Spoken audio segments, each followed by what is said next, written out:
আজকের দিন গত বছর চিন্তা করেন, রাস্তায় কিন্তু ছাত্র জনতা ৩৬টা দিন জুলাই যেভাবে প্রতিরোধ করে তোলা হয়েছিল, ঢাকায়, চট্টগ্রামে, রংপুরে, সারা দেশে,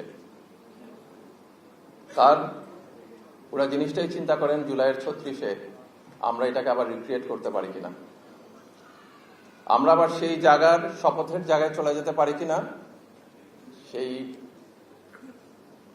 ফ্যাসিবাদের, মুজিববাদের যে বদ্ধভূমি ছিল, যেখানে মানুষকে গুম করা হতো, বিচার বহির্ভূতভাবে হত্যা করা হতো, আয়নাঘর বানিয়ে মানুষকে নির্যাতন করা হতো, সেই জায়গার থেকে মুক্তির জায়গা কোথায়? ৫ই আগস্ট নতুন করে বাংলাদেশ স্বাধীন হয়েছে। স্বাধীনতা ধরে রাখার জন্য যে কাজগুলো করতে হবে, আপনার বিচার করতে হবে। আমরা চেষ্টা করছি আমাদের জায়গায়, কিন্তু এককভাবে সরকার পারে না। আপনারা জানেন, জনগণের, ছাত্র জনতার যে আকাঙ্ক্ষা, সেটা বাস্তবায়নের জন্য কখনো কিন্তু পথ ছেড়ে দিতে হয় না।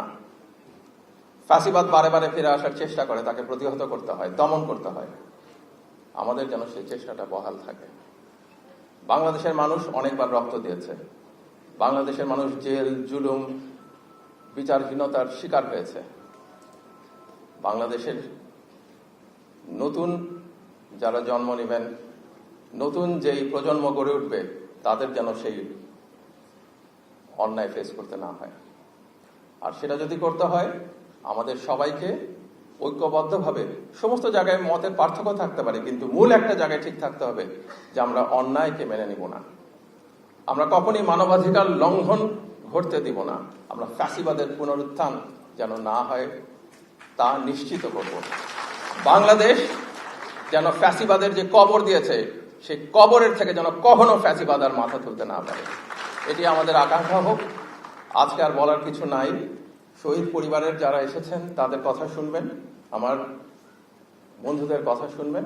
আপনাদের সবার থেকে বিদায় নিচ্ছি আর ক্ষমা চাচ্ছি। আরেকটা কাজে চলে যেতে হবে, রাষ্ট্রীয় কাজে। আপনাদের ছেড়ে যাচ্ছি, একসঙ্গে ছবি দেখতে পারবো না, তাই ধন্যবাদ।